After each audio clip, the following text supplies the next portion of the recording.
nós uma posição. Quando alguém me olha, as pessoas elas precisam ter algumas observações do tipo: o que essa pessoa tem? O que essa pessoa faz? Eu preciso despertar uma curiosidade. A roupa me ajuda, mas não é tudo. Não sei se vocês separaram, mas a todo momento eu gesticulo. Eu tenho a altura dos braços, distância dos braços, não ponho as mãos nos bolsos em todo momento, mas às vezes até coloco, não abaixo a mão para baixo da cintura. Existem posturas que abrem o peito e tendem a abraçar. Se eu me aproximar dele, que eu peguei com a Cristo, e fizer assim para estender a mão, ele vai estender a mão porque eu estou de peito aberto. Na língua dos animais, isso se chama uma batalha de campo aberto. Na língua dos homens, quer dizer que eu estou aberto, ele precisa amar para me receber. É diferente de chegar perto de alguém, imagina, de blazer, fechado, com o braço cruzado, querendo conversar com você, e olhando sério para ele. Você acha que eu vou vender alguma coisa? Não vai, gente, não vai, definitivamente não vai. E as roupas ajudam a você a observar isso. Veja que eu estou falando sobre a minha apresentação pessoal, sobre o cartão de visitas, a forma como eu me posto, e agora eu vou falar um pouco sobre oratória, que eu já venho praticando desde o início. Olha que legal, para eu conseguir fazer uma boa oratória, eu coloquei um material de fundo, e eu tenho uma canetinha nas mãos. Por que eu tenho essa canetinha nas mãos? Às vezes eu tremo quando eu estou diante do público. E essa tremedeira, às vezes, me dá insegurança. A canetinha, ela me dá um pouco de segurança. Ela é um ponto firme que eu trago para mim a todo momento. Isso me ajuda a trabalhar com mais locomoção. Por que eu pedi para não usar o microfone? Eu não testei o som antes. Eu não falei no som. E se o som tivesse mal regulado para a minha voz? As pessoas do fundo adorariam, mas e as pessoas da frente? Eu poderia causar uma má primeira impressão. Olha o risco da má primeira impressão. Como hoje eu não falei pouco no trabalho, optei por usar a minha voz naturalmente sem o microfone, para eu conseguir uma boa primeira impressão. Sim ou não, gente? Sim! Vejam então, vamos falar sobre os medos de falar em público. Alguém aqui tem medo de falar em público? Deixa eu ver. Levanta o braço para mim. Eu ainda tenho. Eu ainda tenho, 2, 3, 4. Muito bom. E temos pessoas já desinibidas. Muito bom.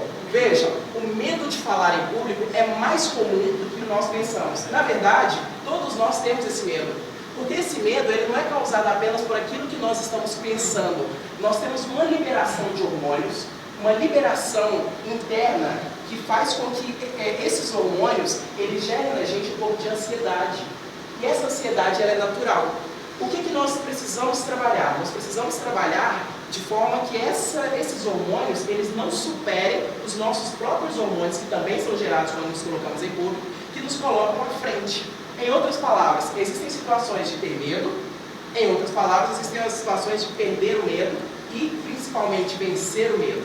É isso que nós vamos falar de agora para frente. Como é que eu driblo isso? Primeiro, traumas de infância, que é muito comum na vida das pessoas. Que tipo de trauma de infância? Festa de aniversário na sua casa. Aí você bate palma para todo mundo e tem uma oportunidade de fazer um discurso. Você começa a falar, aí aparece alguém que brigou antes da festinha. Aí você chama a atenção daquela pessoa. A pessoa te chama a atenção. Alguém que devia estar se divertindo não está se divertindo. E cria-se um pequeno tumulto na sua família. Quem você chamou a atenção em público ou quem você repreendeu fica constrangido. E essa pessoa, muito provavelmente, anos depois, ela não consegue se apresentar em público. Isso acontece também nas escolas. Como que isso acontece nas escolas? Todo mundo, quando esteve nas escolas, teve que apresentar um trabalho. Ao apresentar o trabalho, o que é muito comum? Você olhou nos olhos daquela pessoa, e aquela pessoa, em um determinado momento, até involuntariamente, ela baixou a cabeça. Para eu que estou apresentando, eu sinto como um feedback negativo. Qual que é a minha reação? Me fechar, travar e buscar uma postura que me preserve, que eu volte para uma zona de conforto, onde eu não me aproxime das pessoas. E aí, como é que a gente lida com isso ao longo dos anos? Bom, o meu corpo, como eu já falei, ele vai gerar pra gente algumas situações em que os meus hormônios vão ficar aflorados. Eu vou ter ansiedade. E eu tenho um trauma de infância. Como é que eu lido com isso? A primeira coisa que a gente precisa ter em mente é: eu não vou perder o medo. Eu preciso saber que eu não vou perder o medo. Pelo contrário, nós que somos mais do que vencedores, vamos ter que vencer o medo. Vencer o medo é superar barreiras que você ainda não imaginou. Tem alguém que é mais que vencedor, sim ou não? Eu! E olha só, se você buscar vencer o medo, aqui tem uma dica bacana, que é uma dica de um sargento, é o Sargento Saldanha. Essa palavra, esse tema, esse daqui, o treinamento difícil, combate fácil, ele se encontra no livro Transformando o Suor em Ouro, do Bernardinho. O que ele fala nesse livro? Ele fala que o treinamento difícil te dá um combate fácil, se prepare. Em outras palavras, nunca venha falar em público sem antes você ter estudado o texto. Todo mundo tem algo para falar. Por que muitas vezes você não fala? Porque você tem a ideia correta, mas você não treinou. E é isso que nós vamos fazer aqui hoje, um treinamento de como falar em público. Sim ou não? Sim. Então vejam, treinamento, já sabemos que temos alguns traumas, precisamos vencê-los e preciso treinar. Como é que eu faço para conseguir tudo isso? Bom, nós vamos utilizar algumas pequenas dicas agora para que nós consigamos nos posicionar de uma forma correta e neste posicionamento nós tenhamos um conforto para falar em público. Como é que a gente vai fazer isso? Veja, aqui eu tenho algumas dicas. Primeiro, estude sobre o assunto. É primordial que você saiba sobre o que vai falar. E outra, não estude só sobre o assunto. Por exemplo, aqui eu tenho uma mesa. Eu não vou estudar só sobre o assunto mesa. Eu preciso estudar assuntos marginais à mesa. Pessoas que se sentaram próximas, locais onde você viu mesas diferentes, opiniões de pessoas que usaram a mesa, como as pessoas se sentiram. Nós somos ligados muitas vezes ao que nós sentimos, não ao que nós fazemos de forma técnica, que a gente possa quantificar. Como é que você se sentiu em relação a alguém, em relação a alguma coisa, em relação a um serviço? Se você consegue observar isso, e você estuda sobre isso, isso te dá mais amplitude de pensamento. Ou seja, você sai da linha do decorar e passa para a linha do se posicionar. Todo mundo tem algo para dizer, todo mundo tem algo para contribuir. E é muito importante que você se posicione. Muitas vezes nós perdemos uma venda porque nós não nos posicionamos. E o que seria se posicionar? Primeiro, tirar do seu vocabulário palavras que não vendem. Que tipo de palavras que não vendem? Palavras em que no nosso próprio discurso nós já negativamos a venda. Por exemplo, acho que você não vai querer o produto, não. Acho, já está errado. Que você não vai querer, então já tem uma negativação. O produto não. Eu disse 2 vezes o não, coloquei um acho que é uma incerteza e nem estou olhando para ela. É diferente disso, o produto vai ficar maravilhoso, só pele. E ainda tem um toque físico na mão, legítimo, de forma que ela perceba que a minha atenção é toda dela. Aí você solta um sorriso. Quem sabe ela não te olha? Isso vale para todo mundo. É muito importante ter uma aproximação. É muito importante você perceber como que a pessoa se sente ao você se aproximar dela, ao se aproximar dela. Outro tema muito interessante é porque todo mundo aqui nessa sala, eu acredito que tem um celular, sim ou não? Sim. E no celular tenho certeza que tem o WhatsApp. Sim.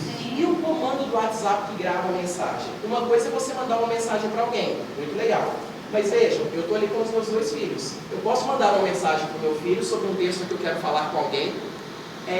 Gravo essa mensagem para eu mesmo ouvir, para eu entender se eu estou com algum vício de linguagem que eu vou falar em seguida, mas para que ele, ao escutar, diga o seguinte: pai, você está falando de um jeito que eu não estou entendendo. Você contextualizou uma situação, eu não entendi nada. Não tinha início, meio e fim. Ou você repetiu demais o né, o aham, o é. Sabe quando você perde as palavras? Assim, mas, então, palavras genéricas. Aí você precisa dar um dado para alguém. Ele fechou o contrato?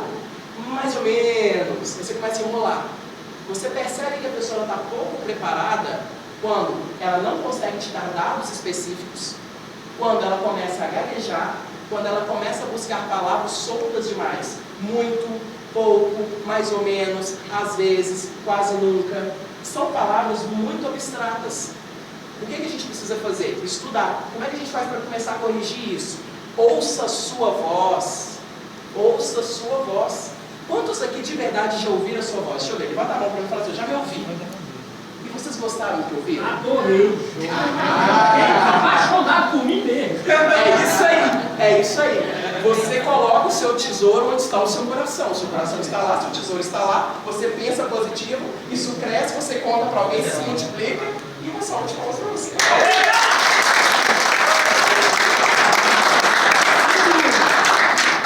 E é importante você se acostumar com a sua voz. O meu primeiro contato com a minha voz, eu percebi que eu não tinha uma voz de locutor.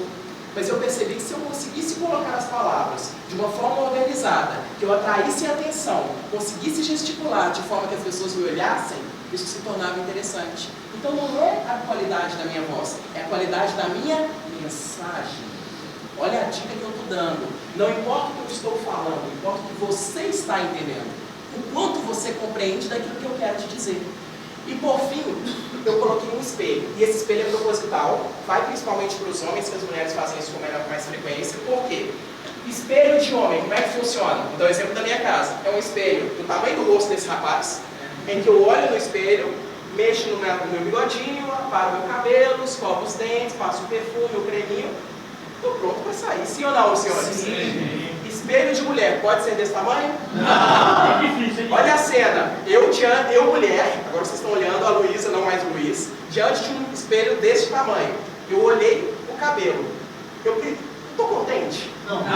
Aí eu viro pro marido e falo assim, eu quero um espelho maior. Que tal um desse tamanho? Sim ou não, mulheres? Agora olha a cena. Terminei de me maquiar, estou de frente do espelho. Estou satisfeito com a imagem? Não. Então eu passo para trás. Sim ou não? Sim. Olho pro espelho, ajeito a roupa, dou uma viradinha. Olha se está marcando. Sim ou não? Se as mulheres agem assim, homens, nós temos que entender a cabeça das mulheres. Então a gente não vende para elas. Eu não posso comprar um mini espelho, a não ser que vá para um mini maquiagem. Mas se eu quero dar algo que realmente vai causar um impacto, eu preciso conhecer a mente de quem compra comigo. E o espelho está ali por quê? Porque eu preciso gravar, como eu contei ele, o tom da minha voz, mas é importante também que eu me veja. Por quê? Será que eu estou usando as mãos de baixo da linha da cintura? Isso demonstra introspectividade. Será que eu estou colocando as mãos no bolso enquanto eu falo? Será que minhas mãos estão trêmulas enquanto eu estou tentando passar uma mensagem e estou passando e acho que surtar para as pessoas? Se eu estou fazendo isso, corrija, é importante corrigir. E esse espelho, ele vai te ajudar a perceber algumas coisas. Você talvez não senta da forma correta. Mulheres, muito cuidado em reuniões em que vocês estão com homens presentes. Porque se o seu decote está grande, a reunião pode ser sobre dinheiro. Pode ser sobre te dar $1 milhão. Os olhos dos homens vão para vocês. E vão da forma mais discreta possível, assim, ó. Ele vai nadar no seu decote. E não tem jeito, é instintivo do homem. Outra coisa, muito cuidado com a forma de se posicionar numa reunião. Mulheres, atenção com isso que eu vou falar. Esse gesto, ó, numa reunião é de uma sensualidade absurda, porque não é o que o homem está vendo, é o que ele atinge o sistema emocional do homem. Naturalmente, um homem que não te interessa nenhum em te ver, você está até muito bem vestida, ele vai te olhar como mulher. Ele te desejou? Não, mas por um instante você despertou nele algo. Então, cuidado com a sua postura diante de uma reunião. O que você fala é importante, mas o que vai marcar o homem numa reunião é a sua postura. As cruzadas de pernas são fatais. Senhores homens, atenção! Cruzar pernas vale, cruzar a perna nesse formato também vale, sentar de perna aberta andando a cavalo não vale. Não vale, não presta. As pessoas que vêm ao entrar na sala vão observar a sua postura. Então observe como você se posiciona diante das pessoas. Bom, vamos falar mais um pouquinho disso. Eu trouxe aqui 2 paralelos. E aqui são 2 paralelos que fazem a diferença entre você ser uma pessoa de sucesso ou ser uma pessoa potencial, mas que nunca chega ao sucesso. Que paralelo é esse? Você ter coragem de sair da zona de conforto e passar para a zona de aprendizado ou zona de desconforto. Isso aqui é um paradigma. Eu tenho um peixe nadando no seu aquário. E se eu colocasse esse aquário numa janela que desce para o mar? E se eu dissesse peixe, olhe para a sua volta, ele diria, tem mais peixes. E se eu dissesse peixe, o que tem nesse aquário? Tem mais água. E se eu dissesse peixe, olha lá para fora, tem um mar.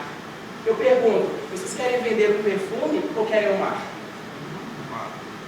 Vocês querem vender um perfume ou querem um mar? Um mar.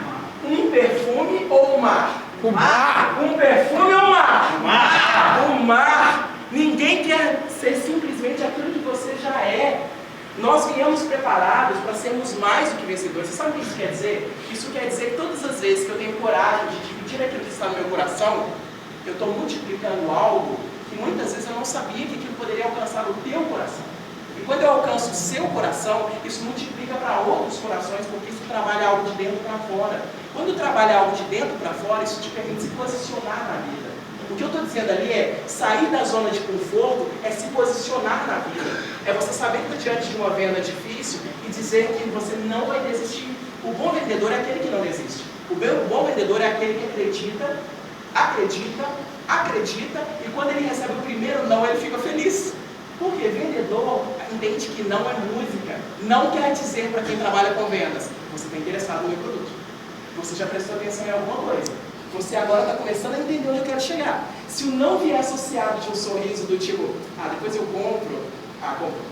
Não tem jeito. Sabe por quê? Porque você consegue despertar nele um desejo O que é o marketing pessoal? É a vontade de você estar perto daquela pessoa porque ela tem algo para te acrescentar. E você precisa gerar esse algo. Nós viemos aqui para, onde entrarmos, mudarmos o nosso ambiente. E nós já temos um advento a nosso favor. As fragrâncias são maravilhosas.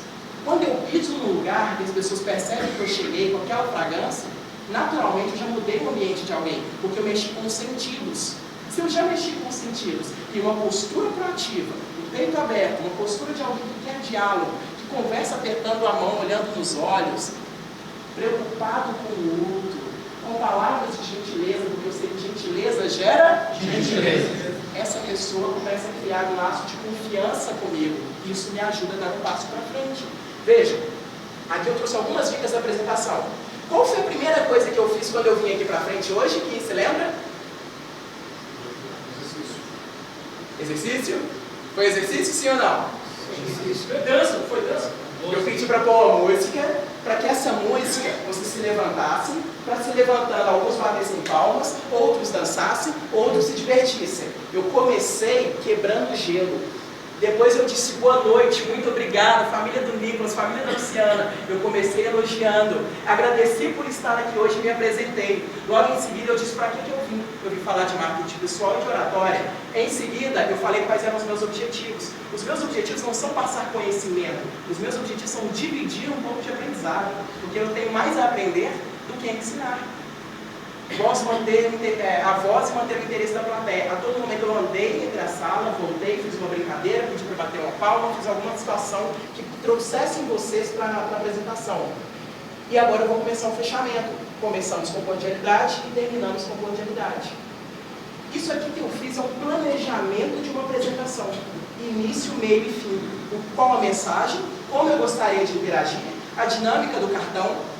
Tudo isso que eu estou contando para vocês é uma preparação para que, ao vir para frente falar com as pessoas, você faça melhor.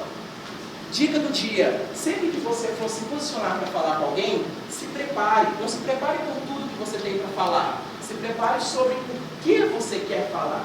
Qual a mensagem você quer transmitir. Existem várias formas de falar e todas elas são legítimas. Existem traquejos, existem linguajares locais. Eu, como bom mineiro, eu falo uai. É natural que eu fale uai. Mas diante de uma plateia, convém que eu diga uai? E da régua? A régua? Eu posso trazer o meu linguajar para algo mais local. Ou eu posso não usar nenhum dos dois e tentar ser um pouco mais genérico e tentar conquistar a todos. Qual é a dica? A dica é você não exagerar, não deixar de ser você. Você pode falar como você bem fala com seus amigos.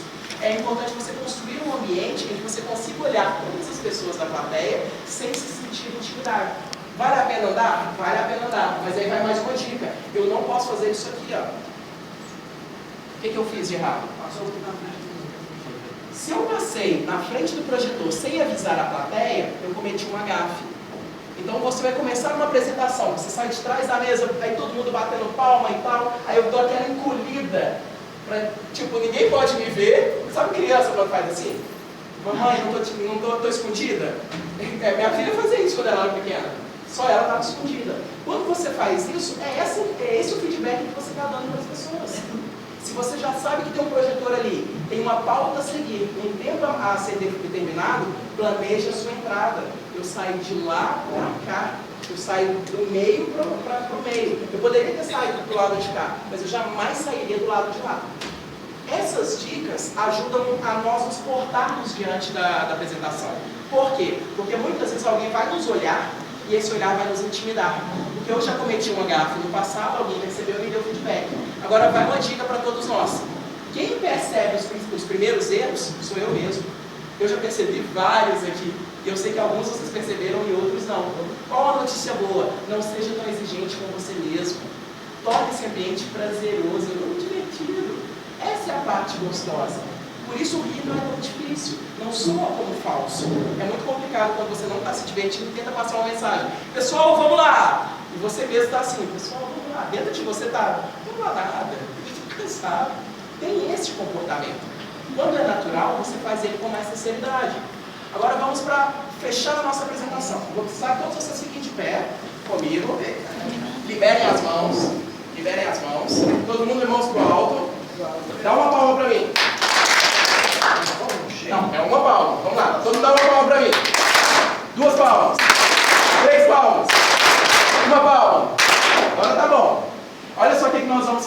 vamos falar agora sobre as 5 leis do sucesso. Como ser vitorioso, como ter sucesso na vida. São 5 leis muito simples. Deixa eu ver aqui, quem aqui é destro? Levanta a mão para destro, quem escreve com a mão direita. Tem um grupo destro aqui. E quem é canhoto? Com a mão esquerda. Bom, vamos lá. Para quem é destro, qual é a sua mão corajosa? A direita ou a esquerda? Direita.